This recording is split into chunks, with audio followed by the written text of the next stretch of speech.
Welcome, everyone. I'm Mark Su. In today's discussion, what we'll do is start with a high-level discussion of global manufacturing, go specifically into kind of U.S. manufacturing, and then Scott will kind of give you some sense about what we anticipate over the next few years with the administration change and how that it may impact your manufacturing business. And then what will happen is we will go into an interactive discussions with KPIs. If you do have questions, please put it in the chat window, and either John or Charlotte will help organize and put those so that we can answer you. Okay, so let's begin. So at a high level, the manufacturing industry overall is quite big. And if you think about the industries around the world, the big ones are auto manufacturing, electronics and computer manufacturing, chemical manufacturing, food and beverage is a big one around the world, and pharmaceutical manufacturing. Those are some of the big ones that dominate the industry around the world. When we dive specifically into the U.S., very important in terms of contribution to the U.S. economy. It's actually gone through many changes over the decade, but it's still quite sizable.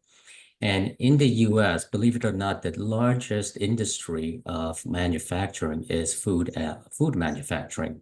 So think about all the Doritos and Pringles you consume. That's actually all included in the numbers for US manufacturing. Number two is chemical manufacturing. And then we have transportation equipment. So think about John Deere, Caterpillar, those type of equipment companies, followed by petroleum and coal products manufacturing, and then machinery manufacturing. In terms of key trends in manufacturing over the last few years, we've seen this trend of reshoring and nearshoring, a lot of shifts in global supply chains, and also increasing domestic production, both in the US and Canada. There's actually a report by the Boston Consulting Group that says 90% of North American companies have adjusted their production and sourcing plans, and they are trying to do less with China over the years and trying to bring that more onshore and reshore initiatives. To stimulate some of that, we have government initiatives and incentives such as the CHIPS Act and infrastructure investments. And a lot of money is actually going towards technology manufacturing because we're actually trying to catch up with a lot of demand for manufacturing that's been ignored over a decade or so. In terms of sector growth, the notable growth areas for manufacturing over the years will be in semiconductors, electric vehicle productions, and the CHIPS Act has also spurred a lot of investments in semiconductor manufacturing. So think about everything we've read about Intel trying to build fabs here in North America, and we reduce and mitigate our risk to suppliers overseas. So think about all the production plans, even with TSMC in North America for shared production in this area. In terms of technology advancements, another big theme over the next several days will be adoption of automation, robotics, and AI. Now, some of the positive trends will be balanced by some of the challenges that we foresee for manufacturing leaders over the next several years, and that includes labor shortages, supply chain vulnerabilities, and also economics. We're not really sure now because of everything that's changing, which is a good segue into kind of the policy impacts under the new administration in the US. And I'll ask Scott to speak of what he's seen in the past, potentially as it relates to tariffs, regulatory changes, and inflation potentially, and how that should translate into CFO priorities for next year and beyond. Scott? Thanks, Mark. So it's funny because we've kind of done this before. I think everybody, may remember this is the first time, I guess, in 100 years that the U.S. has elected a president, and then they stepped down, and then they came back again. So we've seen somewhat of what can happen, and I don't know if you remember the last time when we started kicking off tariffs, but really there's probably, I would say, two main impacts here. in the immediate. One is it's inflationary. So you're buying stuff from another country, your prices are going to go up in what you're manufacturing. And then the second thing is it can impact your supply chain because as you say, okay, do I need to change where I'm sourcing things from? So when I saw this happen the first time around, it was in a global company looking at their supply chain. It was somewhat of a big scramble. And I think there's probably like three actions that happened. So first action was just understanding what exactly you're getting tariffed on and how much. Second would be, so here in Canada, we actually had enough sway to, write with your trade group. So I'm speaking specifically in the like electronic, or not electronic, but the electrical manufacturing industry. So like think about circuit breakers and everything that's in a mechanical room. There's trade groups that will write in and say, hey, wait a second, you're going to totally really hurt our business if we don't do these gradually or at least lock them up. And some of them actually, that you put a tariff on or you threaten a tariff and then it politically can go away. But if you can't do that, then the third thing is, of course, you have to raise your prices almost immediately. And so I think what I've learned, particularly here, and what we've seen, and I have a kind of a unique view of seeing the U.S. and Canada. There's really two dynamics that happens. One is you have inflation that's interjected into your system, and then if you're global, you could have potential currency impacts. So when I actually moved to Canada, the dollar was 1-to-1, and things were fantastic here. You could go into the U.S. I would say that the busiest Best Buy in the world was probably in Buffalo, New York, because prices were cheaper. Everybody went across the border and bought their stuff and came back. And if you think of that from a manufacturing supply chain, it's great. And then all of a sudden, the Canadian dollar tanked, basically kind of tied to oil, and oil prices went down. So the Canadian dollar went down. Now this can happen in reverse in US, depending on where you're buying from. So like, for example, if the peso gets stronger in Mexico, you're going to see somewhat currency inflation, and then you'll have to pass that on to your supplier. So there's the manufacturing chain, but then I also think you have to look beyond manufacturing into the actual like selling, how you're selling these products and how you're pricing them. Because even if you get more efficient at what you're building, say you're putting in AI or whatnot, if you're not pricing it appropriately to your cost structure, then your company starts either not necessarily losing money, but maybe not making as much money as it should be, and then on the path to losing money. So I'm going to pause there, Mark, and see if anybody has any questions or Sure, and I'll comments there. continue from your commentary. The other big thing is what will happen to inflation? We've been going through this deflationary process that has occurred, but now when I talk to a lot of CFOs, they're worried because on one side you have Powell, who turned dovish, wants to cut rates and has been cutting rates.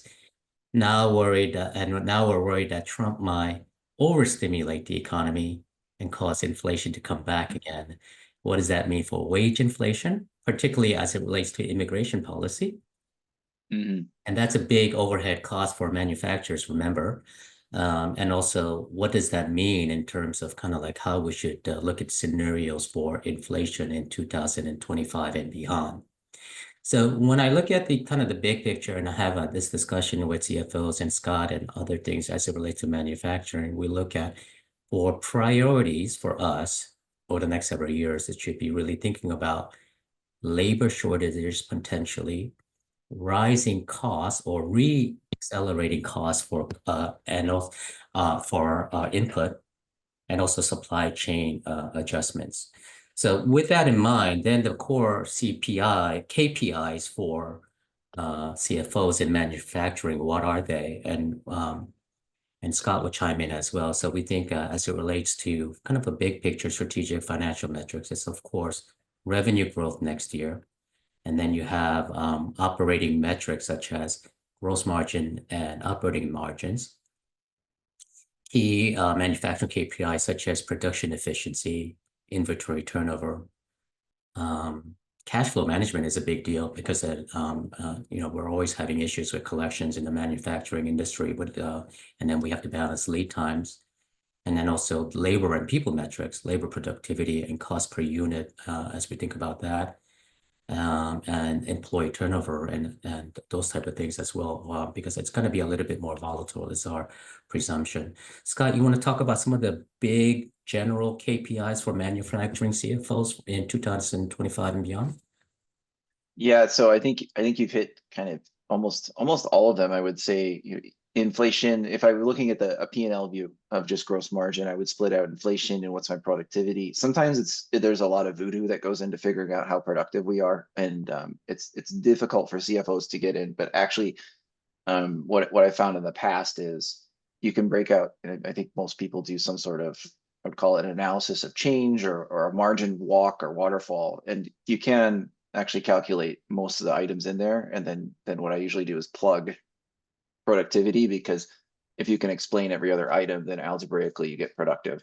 And I can tell you quality people are very good at saying they're super productive and everything they did was awesome. But we just have product mix or something, and usually I go the other way. So the other thing I would actually add to that though from the sales side is looking at your price. So are you pricing up according to your inflation?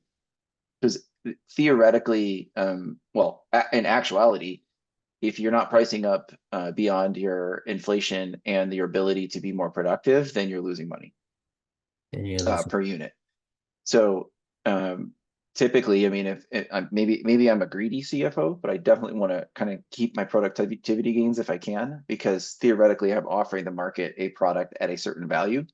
And so I want to make sure that I'm capturing that value, especially if you get into an inflationary environment. I'm sure all of us experience this when we go to the grocery store or whatnot. Like my bananas used to cost $1, and now they're $1.25. But that's somewhat everything through the supply chain, and it's kind of hard for us as humans to understand that unless we put that relative to, oh, my cost went up 10%, so my price should probably go up 10% as well. Yeah. Um, Well said. and yeah, and then the other thing is, you're making investments. Typically, productivity gains are um, unless you're a new company starting out and your employees are somewhat learning, or I always use the restaurant analogy where, if you've ever been to a restaurant, when it opens the first month, things kind of come out late. Sometimes the food's not cooked properly. Like the employees are kind of getting their legs underneath them, is the phrase. Unless you're in that scenario, your teams probably know what they're doing. And so then it shifts to, okay, what can I put into my manufacturing process that would make it more efficient? I can tell you my current company, we're actually not really doing we're doing cybersecurity, but there's a lot of back-end data processing that happens.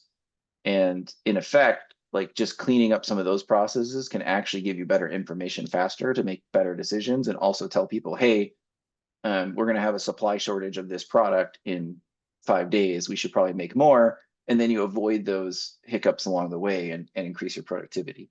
So there's a lot of things you can do. I think getting back to the KPIs, the only thing I would add, Mark, to your list would be the pricing. How much am I charging? Okay. By the way, we in the language of finance, we like to use the word productive, not greedy, Scott. So, I love it. I love it. Thank you. all right. So with that, let's dive into some KPIs. So we have a guide as it relates to some of the metrics that we should be tracking Mhm. as CFOs. So this is a guide, and it starts at a higher level. So, and we'll make this interactive between me and Scott with some of the examples that we see. So the key objectives for a manufacturing company, what are they? Well, one, it's grow revenues, grow the top line. And also like every year, like your CEO says, look, we have to grow faster than the market. So how do we measure market share? And also how do you show the health of the business, which is book to bill and backlog and order growth. We then look at margin improvements, gross margins.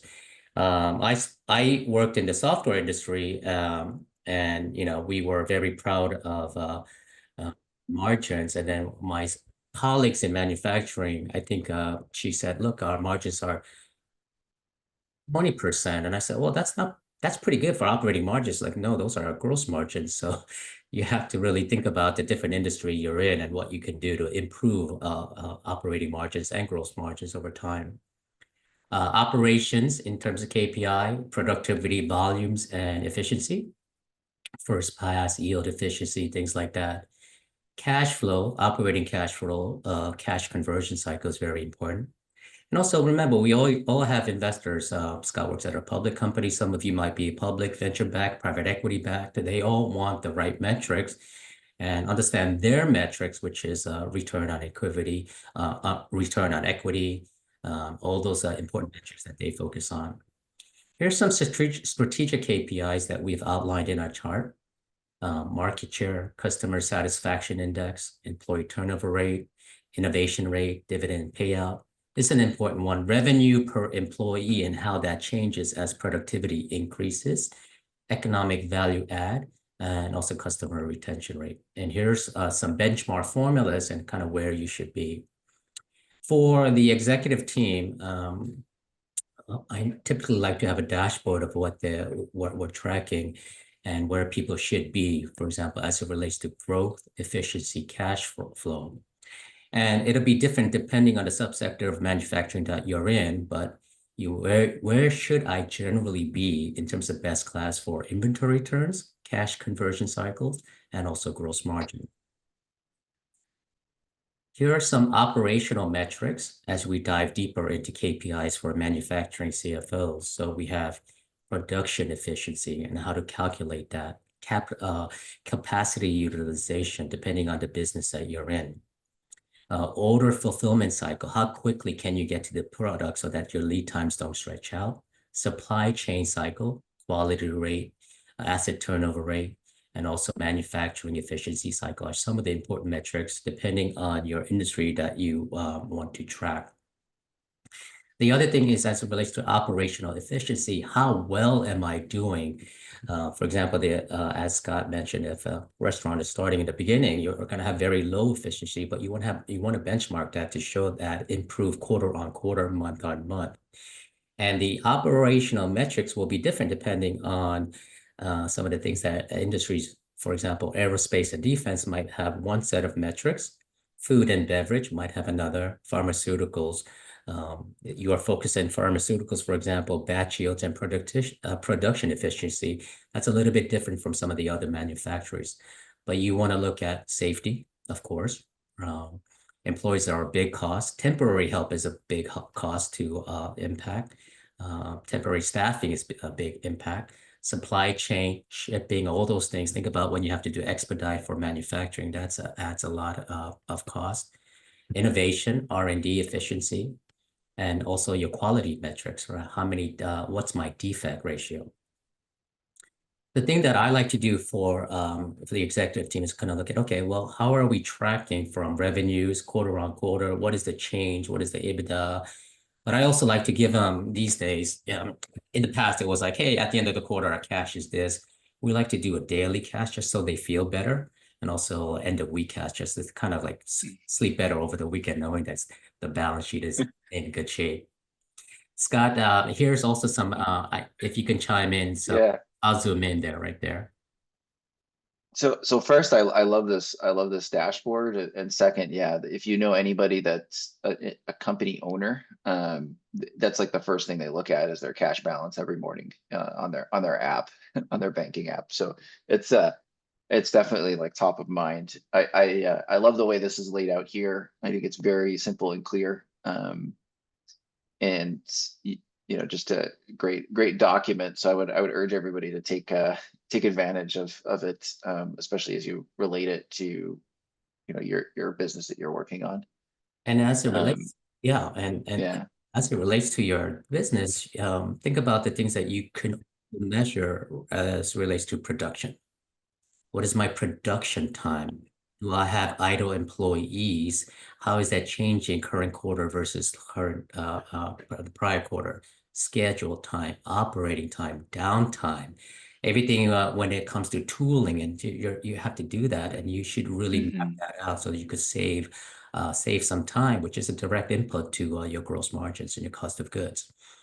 As it Yeah, was, this can really help your operating partners figure out where their biggest bang for their buck is, because sometimes it's very difficult to know, they have a choice. Everything's a trade-off, right? So I can do one of probably 100 things to my manufacturing plant, but what should be that first thing that I do? What's going to get me the most yield, as you kind of used with a restaurant or like like pharmaceuticals, for example, or even actually chip manufacturing, same thing. What will give me the best yield of the chips that I'm manufacturing, or what's going to give me the best yield of my productivity?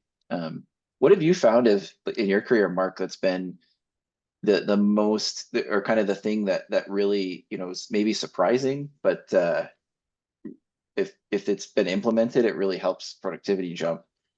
I found that most people imagine, and some people in manufacturing, they all underestimate the overhead cost, right? And Mm, that has a big impact, and that's an easy fix to improve gross margins. I think also capital intensity has hurt them in the just like just not mapping out the demand trend. So now your ratio of revenues to capex is a little skewed. Uh, mm, I think that has is something that resonates, and also like production quality. It's like, what do we do now? I mean, it's like we need to redo and do all these things. But also, here's an interesting example. I have a friend in the fish processing business. So mhm. now you're dealing with perishable items, so you have to be really quick with FIFO accounting and inventory control. But now you can also think about, okay, if I have all the scrap, what can I do to actually package it and just sell something versus whole big cuts of fish? So Mm, there's always, and I think those creative thinkings win help CFOs win points with the board and the CEO. It's like, look at this and look at the financial impact, and the way they see it is up here, but we see it on a daily basis. And I think these are some of the KPIs that can help you get there. yeah, removing waste or making that waste into a product The is product, right? yeah, like you're taking basically you're taking something that's zero revenue and that goes straight to the bottom line in essence. Think there was a Yeah. company in Massachusetts that did cranberries, and then all the stuff from making cranberry juice was like, what do we do with this? And then just sell it as craniums or something. And so as they packaged it, so there's creative things you can do. Moving back to financial metrics, here are some of the key ones that you want to relate to your business. KPIs, CapEx, cash conversion cycle always, right? Because many manufacturing CFLs tell me, look, I feel like I'm a bank sometimes because I have to it's just like collection and everything else and just lead time impacting on the cash conversion cycle. That's a Hmm. big deal. You want to measure that and try to show quarter over improvements. CapEx and CapEx growth year over year is important. You don't want CapEx to grow faster than revenues year over year. So there's some metrics on a year over relative basis that you want. And this is one, right? Yeah, CapEx to well, yeah, and there's also somewhat of a, I think this is where when you look at just the P&L and EBITDA, even EBITDA is kind of dangerous this way because you're not even accounting for like what's your minimum level of CapEx every year. right. So I go to like a coffee shop example, like you buy an espresso machine every 5 years. Well, one year you have that in your cash flow, and then you kind of wait 5 years. But how do you figure out, okay, what's really my cash that I'm going to need every so often? Um, and especially as you get to larger plants, that usually evens out because you're not buying, a series, you're not opening a new shop. I use coffee because I think most people drink it in finance, I hear. But all seriousness, like it's very difficult to figure out, okay, what's my maintenance cash flow on these items, especially as I mean, I think in North America in particular, our plants are aging, our equipment's aging. When does that equipment, need to get either replaced or refurbished to a point that, it can be more functional. That's a good Uh, point because a lot of the shrewd investors, they will always push you and say, okay, well, that's the CapEx plans. What's maintenance? What's new? They will always try to mhm. segment. So they're very astute about those things. So thanks for pointing that out, Scott. As it relates to kind of like what we could look at from a dashboard point of view, these are some of the things that should help, including, of course, the budget variance, the fixed asset turnover rate, interest coverage ratio, and those type of things that you want to share with your team as well. Here's an interesting chart. Gross margins by industry. So if you are in the automotive industry, for example, these are some of your gross margins, 10 to 20%.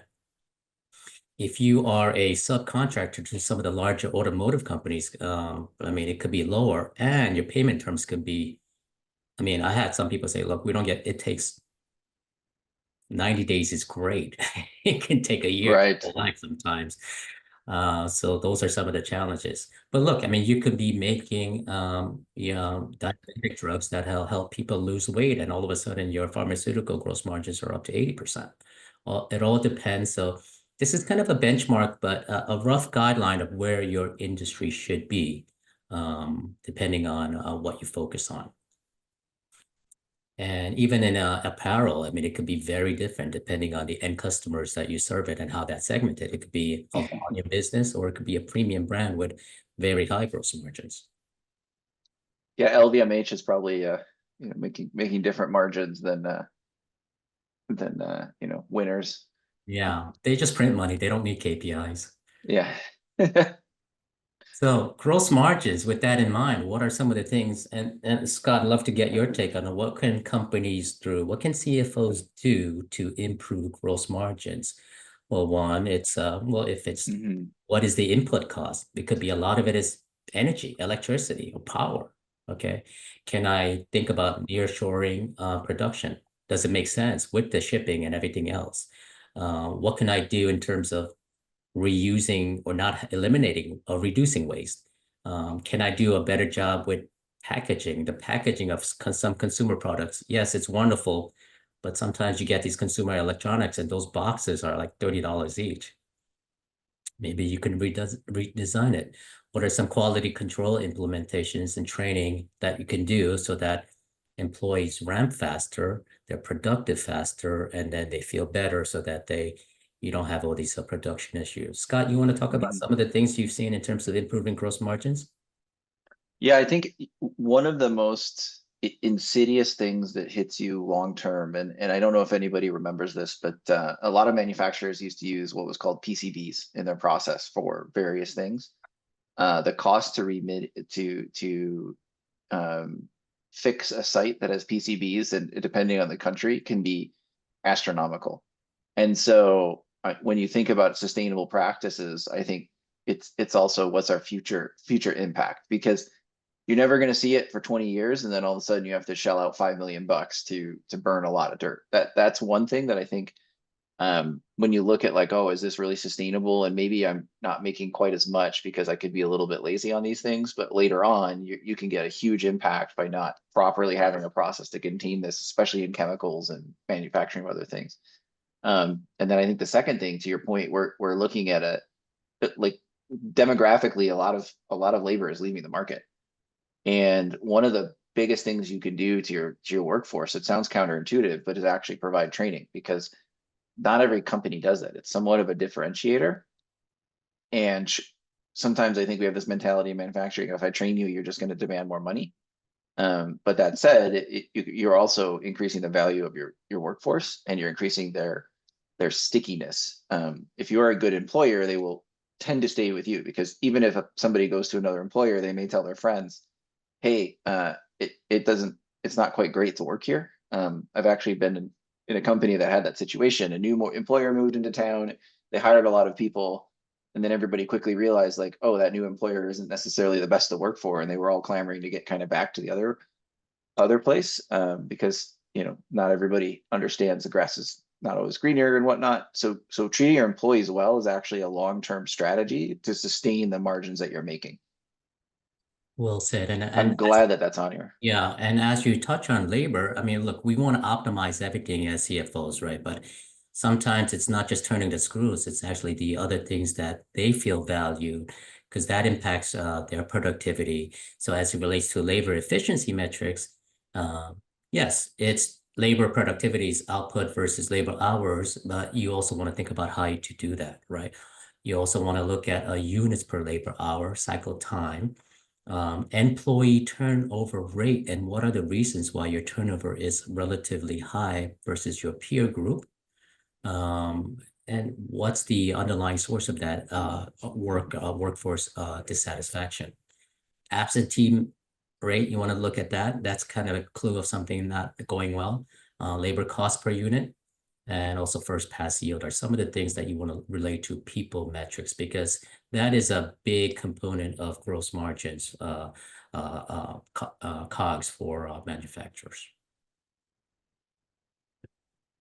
Cash conversion cycle, as a reminder here, inventory days is a big one input. Okay, cash leaves, cash arrives, product leaves, supply arrives, those type of things. Measuring investment returns. So put on the lens of your shareholders and also your board and the executive team. Return on assets, return on assets, return on sales, return on marketing investments, because you want to, if you need be, you want to choose that to drive the top of funnel, return on capital employed, and economic value add. Okay. Other metrics we have include a budgeting process. We'll skip that. Supply chain KPIs. So how are our people, your partners and suppliers meeting their metrics as well? Lead times, fill rate, number of orders met on first shipment, right? And also freight costs as a percentage of sales. Sometimes I'm so surprised how freight cost and expedites because of planning that didn't go right. It's like, oh my God, what happened to gross margins? We had to put some stuff on the plane. Yeah, exactly. The airplane is a destroyer of margins, unless you're in an emergency situation. But absolutely, and I think too, what we're going to see is freight, like container ship cost was really low historically over the last, I think, decade or so, and that's been creeping up, which will add into the calculus of do I build a manufacturing plant locally? I'm going to have tariffs. I'm going to have inflation. I'm going to have now cost to transport things from across the Pacific is getting higher. All these things are worth looking at and figuring out, like, how robust is my supply chain. About a year ago, I had a CFO. It's like, yeah, we tried to go through the other way, Suez Canal, but now we have these other problems, and it's like that can cause Right. shipping is a big problem. So please consider that as the variability of shipping costs. Well, and even you go into certain countries and they'll shut down for a couple weeks because like the head guy's in town, so we don't want any accidents, we don't want anything, so we're just going to shut down our plants for 2 weeks. And if you're thinking about that from a manufacturing standpoint, a lot of us, I think, have been trained on just in time and reduce the safety stock as much as possible, and everything should look like a grocery store. But if you get knocked out for 2 weeks, what's the impact to your supply chain, and how is that going to impact how you can fulfill customers? Or do you have the other way around? Do you have a competitive advantage versus some of your other clients or your other competitors that are not doing that? Yeah, good point. Order accuracy is one last one Mm, here. And think about it, you're very happy your shipment expedite got here on time, and you open it up, it's like, oh my God, it's the wrong SKU. So I generally it's like keep everything simple. These are not people in the at the warehouse. You just gotta, the less said the better. Just keep everything simple and don't overcomplicate things.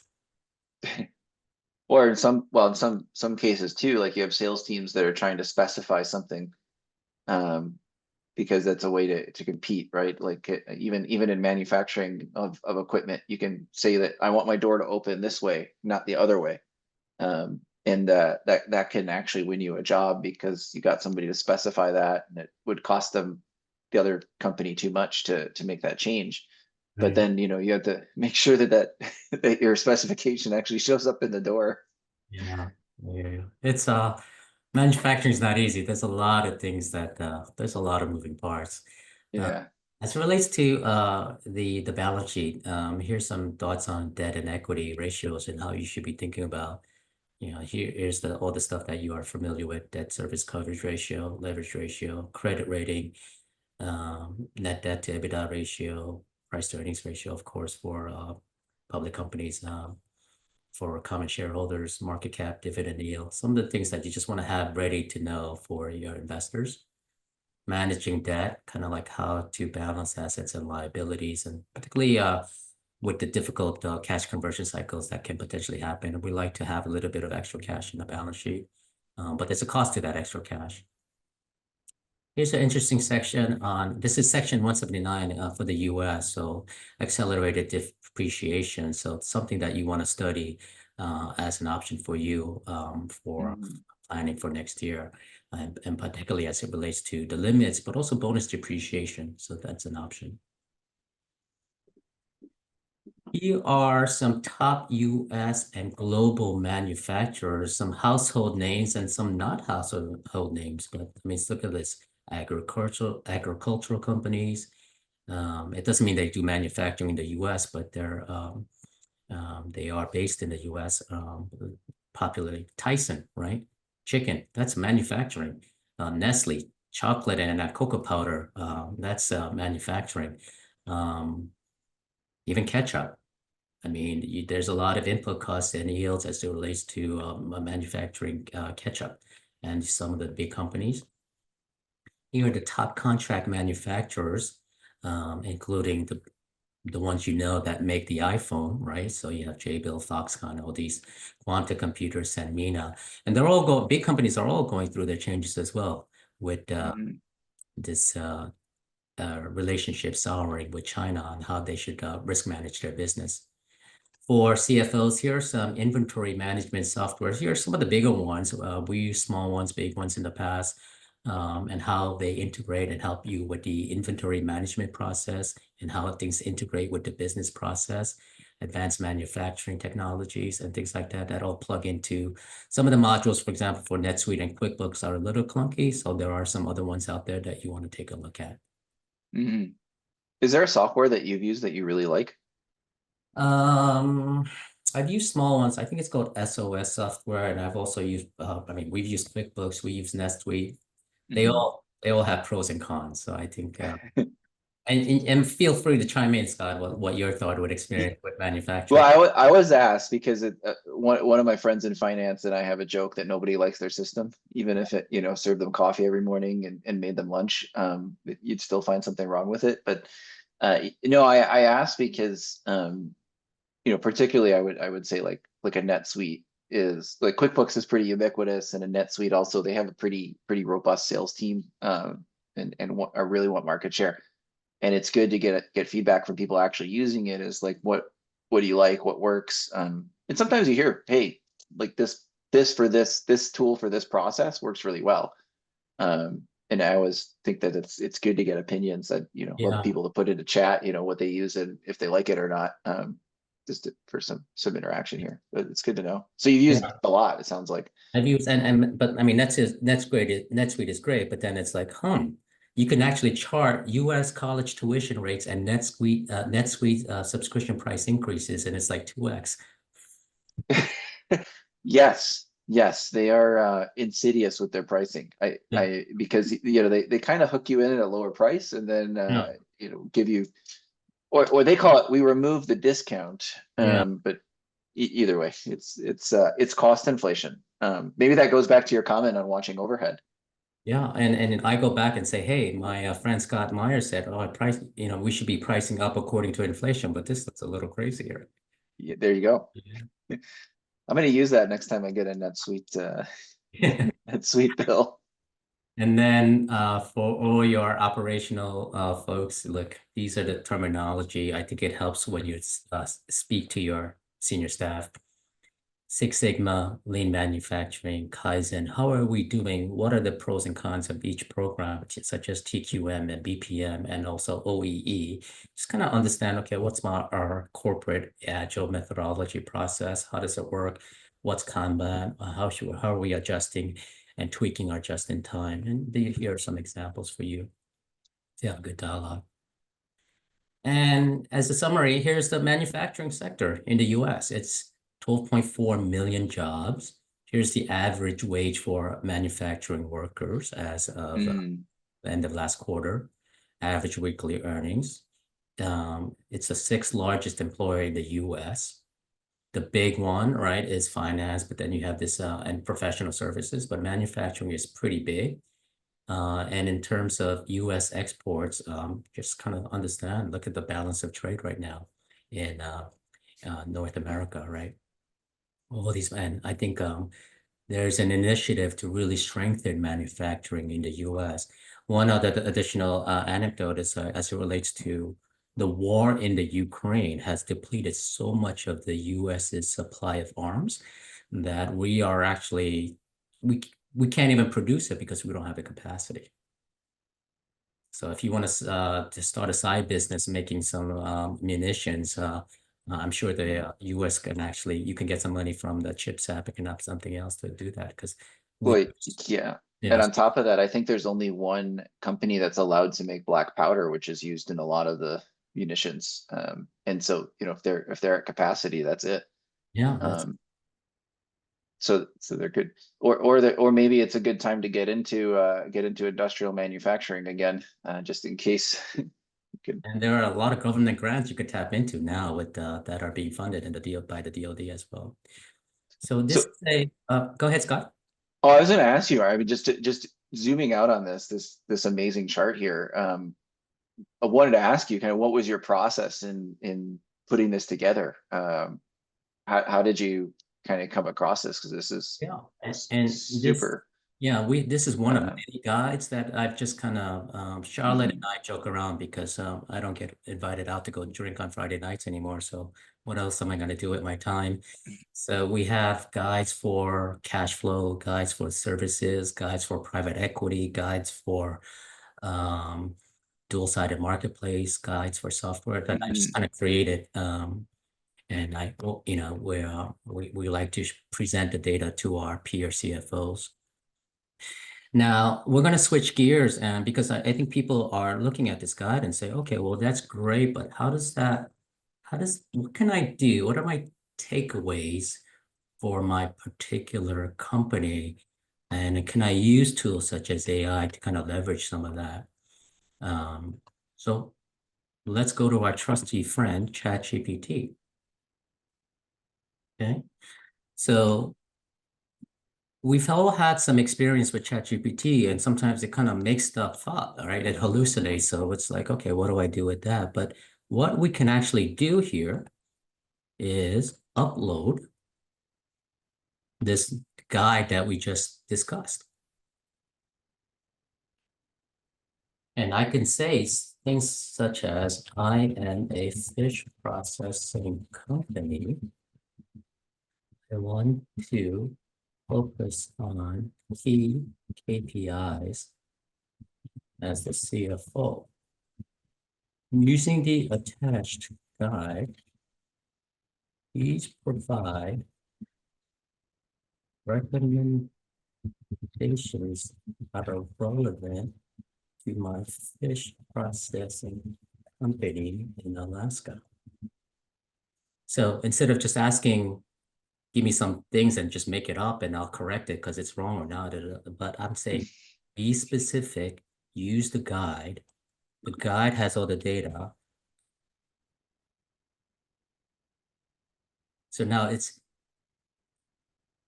using the input that we provided, which is the guide, which is like, say, gross margins, raw fish and finished products, focus on reducing waste during processing to maximize margins. That's helpful for me. Net margins, including logistics and energy expenses, which could be significant in Alaska.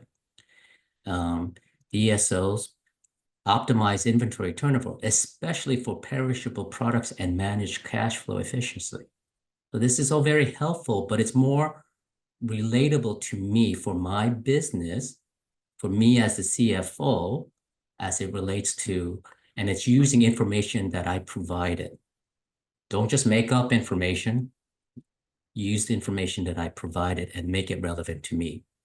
So production yield, order fulfillment time, and then these are the KPIs that I should focus on for my fish company, right? So I could do something different. I am now at a mid-size specialty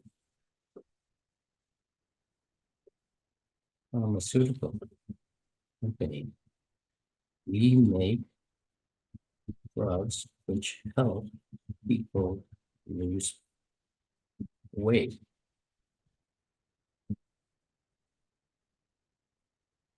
Please provide the relevant KPIs for me.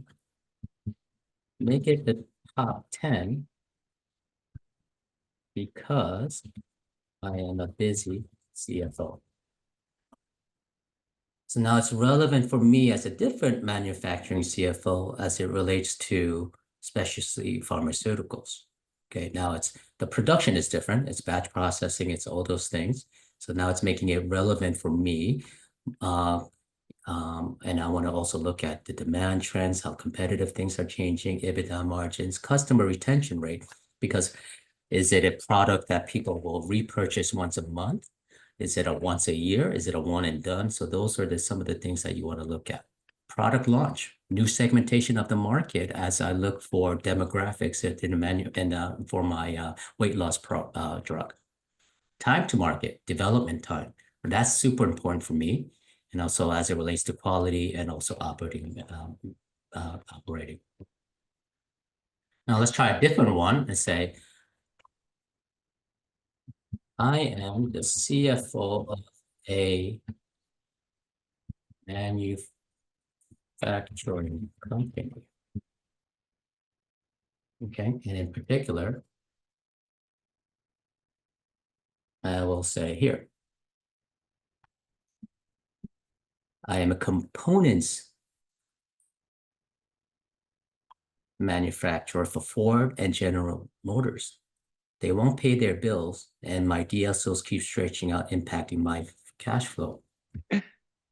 Please provide specific recommendations for me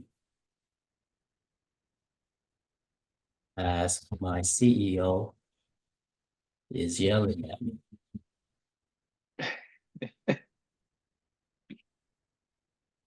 And this is a real world problem because I mean the DSOs are like I mean I can't believe how like these things get stretched out. It's like, well, if you are a certified supplier, these are the terms. What do you mean those are the terms? We'll go out of business. So here it kind of tells you ensure. Yeah, a lot of large, you're right. A lot of large entities are pushing, and they're pushing 90 plus days on their turns. And um, I mean, it's they're trying to maximize their cash intake too. Every little thing, it's like, okay, well, you gotta getting invoices kicked back for this and that. All those things add days, but it's like, okay, what else can I do to explore? Okay, and then it kind of recommends some supply chain financing. You know, sometimes it's necessary to do the factoring. It hurts, but you might have to do that. Negotiate, and also, what is the right inventory that I should be holding, right? There's some recommendations and tangible tactical things, and also kind of like, how do I communicate this information? Okay, here's my cash flow. This is what we're doing. This is the action, but we're also dealing with very powerful companies that have rules that we have to abide by. It also depends who you deal with too. So I mean, it goes back to training on your sales team. Can they actually have a C-level conversation? Are they talking to the, top people, which is very hard at usually those large companies? Or are they talking to the procurement manager that, works a strict 40-hour work week and won't return your calls if it's, 5:01 on a Thursday. Right? So You have to yeah, really communicate that. That's a good point, Scott. So let's say now let's change it to I now work at a income.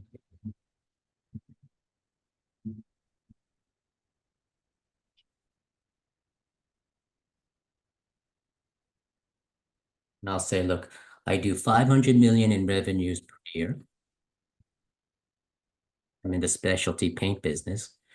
My end customers are consumers who purchase my paint at large outlets such as Home Depot and Lowe's.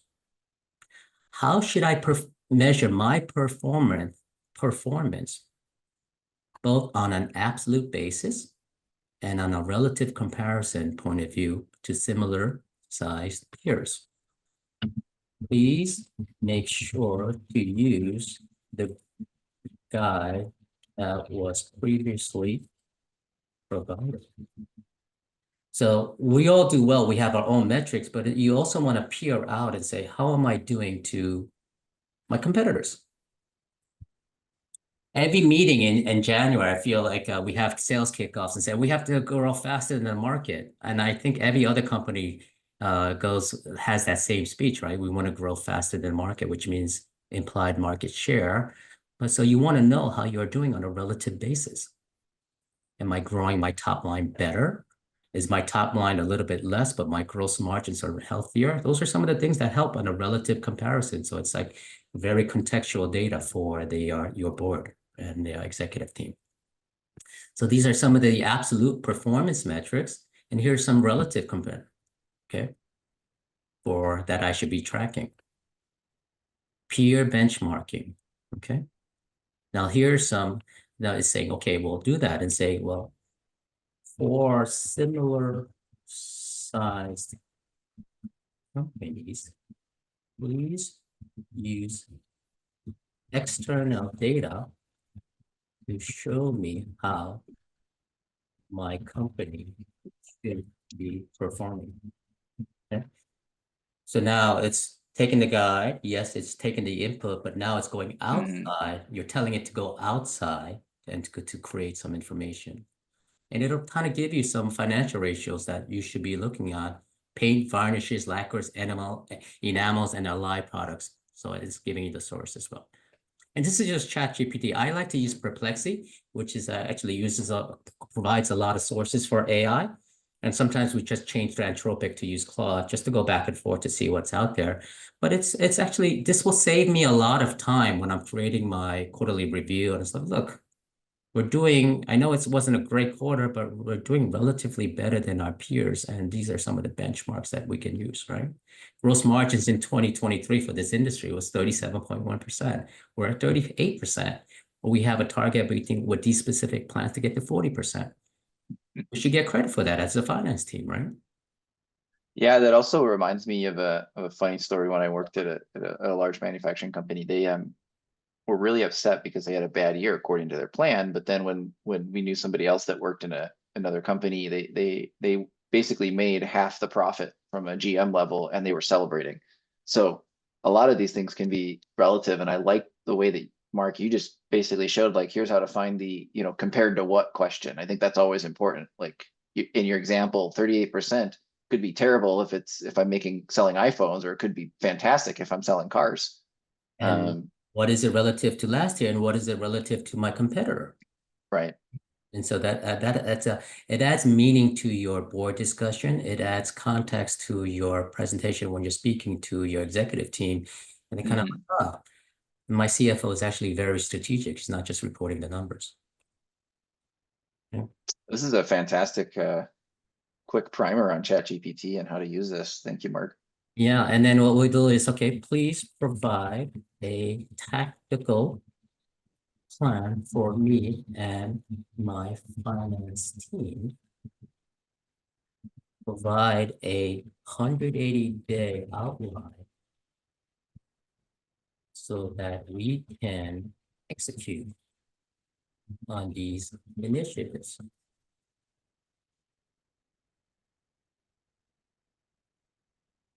Right, so now it's kind of saying, okay, what's my right or wrong? It actually tells you what you can do the first 30 days. And this is a good discussion with your controller, your finance team, your FP&A team, just kind of like, look, let's work on these type of things. Over the first 30 days, let's do this. Next 30 days, we're going to do this. Last 30 days, we're going to do this. Technical adjustments. We're going to enhance, we're going to optimize, we're going to dial in and tweak the knobs that we've actually created and agreed upon in the get-go. So it'll give you some implementation, review, and focus, all right? Benchmarking, and then also kind of the things that you can work on over the longer term. And lastly, what you can do is say, okay, please provide a schedule of recurring weekly meetings with the agenda so our team can make progress towards our objectives, okay? So now here's a weekly schedule, and all you have to do is, okay, this is your meeting schedule. All you have to do is now cut and paste this into your Outlook or Google Calendar for your team. and then you can kind of execute on the plan. It saves you a lot of time. So, This and is fantastic because I know a lot of CFOs who were doing this, but they somewhat had to come up with it, either on their own or it was just, they had to work someplace for 5 to 10 years to figure it out. And yeah, really, here's the blueprint. here's the blue, and ask for the blueprint. And then it's like, okay, well, here's all the contextual data, and this is the plan. And then lastly, you can say, please add a calendar invite 180 days from now so that I can highlight to senior management that our finance team has executed to our plan and exceeded some metrics. Remind me to ask for a raise 190 days from now in a separate meeting with the CFO. I love this because there's this concept. I don't know how many people actually say it, but if it's not reported, it's not done. So you Yeah, could do all this work, and if you don't tell anybody that you did it, you can be the best CFO, and then nobody will know. Somewhat of you're the tree in the forest that fell, and nobody was there to hear it. yeah. You have to let people know what you did. And you said, look, I told you we would do this. Our team would do that. We've executed on our plan. We exceeded these metrics. Yes, the absolute number is what it is, but on a relative basis, it's better. And by the way, it's a separate meeting 190 days from now. Let's have a discussion to get me a raise.